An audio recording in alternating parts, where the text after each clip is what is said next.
ত্রয়োদশ জাতীয় সংসদ নির্বাচন উপলক্ষে আজকের এই পথসভার মাননীয় সভাপতি, সম্মানিত প্রধান অতিথি জনাব আলহাজ সৈয়দ আলী সাহেবের সুযোগ্য পুত্র, যিনি আমাদের নির্বাচন পরিচালনা কমিটির প্রধান সমন্বয়ক হিসাবে যিনি রয়েছেন, সেই আলোকে উনি আজকের মঞ্চে সম্মানিত প্রধান অতিথি জনাব এম শরীফুল ইসলাম বাবু মঞ্চে উপস্থিত আছেন। আমাদের জেলা বিএনপির সম্মানিত যুগ্ম সম্পাদক জনাব খুরশিদুল্লাহ আলো ভাই মঞ্চে উপস্থিত আছেন।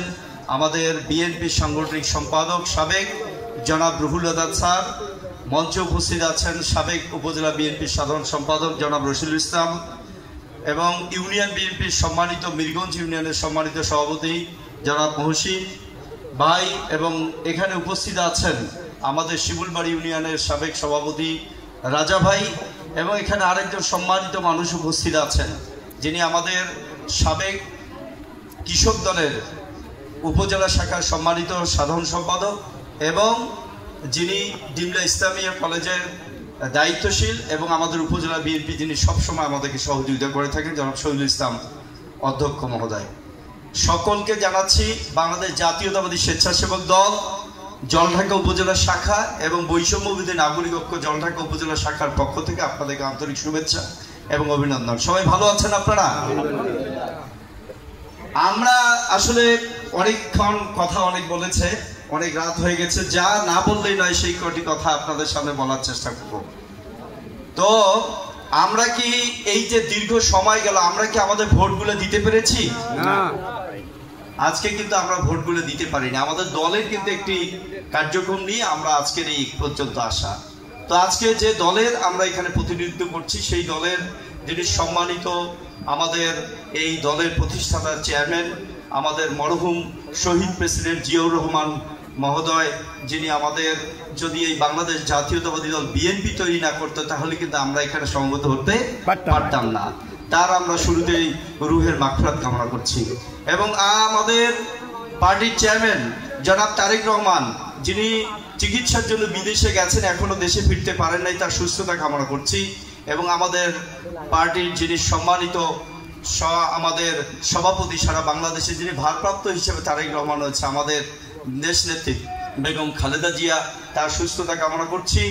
এবং সেই সাথে আমাদের ৭১-এর যে সকল মুক্তিযোদ্ধা যারা মৃত্যুবরণ করে আমাদের এই দেশটাকে, যারা যুদ্ধ করে আমাদের এই দেশটাকে দিয়ে গেছেন, তাদের রুহের মাগফিরাত কামনা করছি এবং মুক্তিযোদ্ধাদেরকে শ্রদ্ধাবোধ জানাচ্ছি।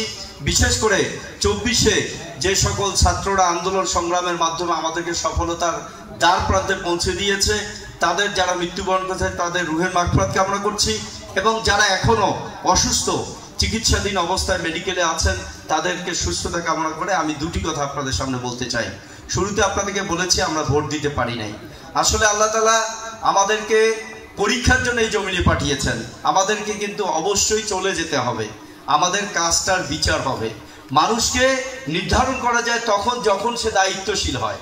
আমরা কিন্তু এই জমিনে এসেছি, আমাদেরকে চলে যেতে এই ব্যাপারে নিশ্চিত তো নাকি? আমরা মারা যাবো এই ব্যাপারে নিশ্চিত। আমাদের কাজের আমাদের কর্মের বিচার হবে, তখন মানুষকে পরীক্ষা করা যায়। একটা হচ্ছে একটা মানুষ দায়িত্বশীল নয় কিন্তু সে দায়িত্বশীল হতে চায়, কিন্তু দায়িত্ব যখন তাকে দেওয়া যায় তখন যখন সে উচ্ছৃঙ্খল হয়ে যায়, তখন যদি তার কাজে প্রমাণিত হয় যে সে লোকটা ঘুষখোর, লোকটা চাকরি টাকা না দিলে দেয় না এবং যতক্ষণ দায়িত্বশীল ছিল তখন মানুষের উপরে অন্যায় করে, জুলুম করে, তখন কিন্তু তাকে অত্যাচারিত শাসক বা প্রতিনিধি বলা হয়, ঠিক কিনা? একজন জনাব আলহাজ সৈয়দ আলী সাহেব একটা মানুষকে পরীক্ষা করবার জন্য আমরা শুরুতেই তাকে ৫ বছরের জন্য দায়িত্ব হস্তান্তর করেছিলাম, কিন্তু জলঢাকার মানুষ দেখেছে যে তাকে দায়িত্বশীল করবার পরে ৫ বছর যখন উনি এই আমাদের প্রতিনিধিত্ব করেছেন, তখন কিন্তু কোনো ব্যক্তির কাছে একটি পয়সা ঘুষের কোনো আপনার তথ্য আছে কি আপনাদের কাছে? কেউ বলতে পারবেন যে কারো কাছে চাকরি দেওয়ার কথা বলে, কোনো বিধবা কার্ডের কথা বলে, কোনো আপনার বয়স্ক ভাতার কথা বলে কারো কাছে উচ্চকোচ কোনো ঘুষ প্রদান করেছেন? একটি লোক কি এখানে এসে বলতে পারবেন? আজকে বলে যাচ্ছি, এর পরবর্তীতে আমরা আসবো, ওইরকম একটি লোকের তথ্য যদি আমাদেরকে দিতে পারেন আমরা কোনো মঞ্চে আর বক্তব্য রাখবো না। কি বলেন আপনারা? আপনারা কোনো তথ্য দিতে পারবেন? আমরা সেই জায়গায় পরবর্তীতে সেই সুফলের জন্য আমরা পরবর্তীটাকে আবার দায়িত্বশীল করেছি। আজকে ওই সময় যখন বাংলাদেশ আওয়ামী লীগ দিনের পর দিন যখন স্টিম রোলার চালিয়েছে, আমাদের লোকগুলো যখন দিনের পর দিন বাড়িতে থাকতে পারে নাই, পুলিশের ভয়ে অত্যাচারে নিষ্পেষিত হয়ে যখন আমরা অনেকে জেলের ভিতরে গেছি, তখন কিন্তু এই অসহায় মানুষগুলোকে বিপদে আপদে মসজিদ, মাদ্রাসা, মন্দির, এতিমখানা, মুয়াজ্জিনের বেতন ভিতর থেকে শুরু করে মহিলাদের যার যা সমস্যা, সেই সমস্যার সময় আপনারা যখন আমাদের আলহাজ সৈয়দ আলী সাহেবের কাছে গেছেন, কেউ কি ফেরত আসছেন একটা কথা বলতে পারবেন? আপনারা কিন্তু তখন এই জন্য আমি শুরুতে বলেছি যে আপনি দায়িত্বশীল হওয়ার পূর্বে এবং দায়িত্বশীল হওয়ার পরে, আমরা এখন তো 5 বছর 10 বছর তার পূর্বে আমরা তো দায়িত্বশীল ছিলাম না, এখন আমরা দায়িত্বশীল নই, কিন্তু এমন কোন ব্যক্তি, এমন কোন জায়গা যারা আমাদের কাছে সহযোগিতার জন্য যাচ্ছেন জনাব আলহাজ সৈয়দ আলী সাহেবের কাছে, তার কাছে সহযোগিতা পাচ্ছেন না, এরকম কোন তথ্য আছে কি? আজকে দায়িত্বশীল হলেই মানুষের সেবা করতে হবে, দায়িত্বশীল হলেই মানুষের কল্যাণে কাজ করতে হবে, সেটা কিন্তু একটা স্বার্থের ব্যাপার হয়ে যায়, ঠিক কিনা? তাহলে এই জন্য আমি বলেছি যে আমরা মানুষ, আমরা চলে যাবো, আমাদের বিচার হবে। কারণ হচ্ছে যে আপনি যদি মানুষের কল্যাণে কাজ করেন, মানুষের সাথে থাকেন, মানুষের পাশে থাকেন, তাহলে মানুষ কিন্তু আল্লাহ তাআলার পক্ষ থেকে আপনাকে সম্মানিত করবেন। এর পূর্ব মুহূর্তে উনি যেবারে নির্বাচন করেছেন, সেবারে জলঢাকার মানুষ তাকে প্রতিনিধিত্ব দিয়েছেন এবং তাকে আমরা চেয়ারম্যান হিসেবে নির্বাচিত করেছি, ঠিক কিনা?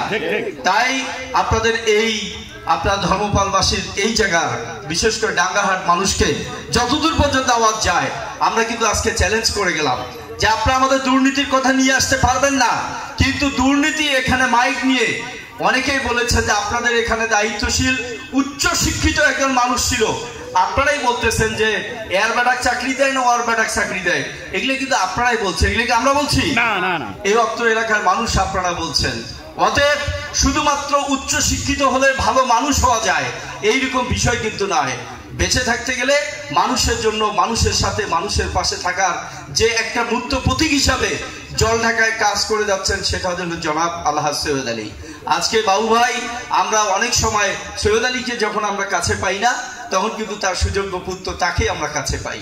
অতএব আপনাদেরকে উদ্যত আহ্বান জানাবো, আমাদের দেশ নেত্রী বেগম খালেদা জিয়ার যে প্রতীক ধানের শীষ, আমাদের তারেক রহমানের প্রতীক যে ধানের শীষ, আমরা একজন দায়িত্বশীল সদস্য হিসাবে আপনাদেরকে বলছি যে আমাদের দলের 95% সম্ভাবনা, আমরা তাদের সকল যে দায়িত্বশীল আমরা বলেছি, জনাব আলহাজ সৈয়দ আলী সাহেব জলঢাকা অবশ্যই ধানের শীষের প্রতীকের প্রতিনিধিত্ব করবেন এবং আমরা এই বিশেষ করে জলঢাকাবাসী, আমরা প্রত্যেকের দোয়া ওনার সাথে রয়েছে, আমরা তাকে ভোটে নির্বাচিত করে আমরা ঘরে ফিরবো ইনশাআল্লাহ।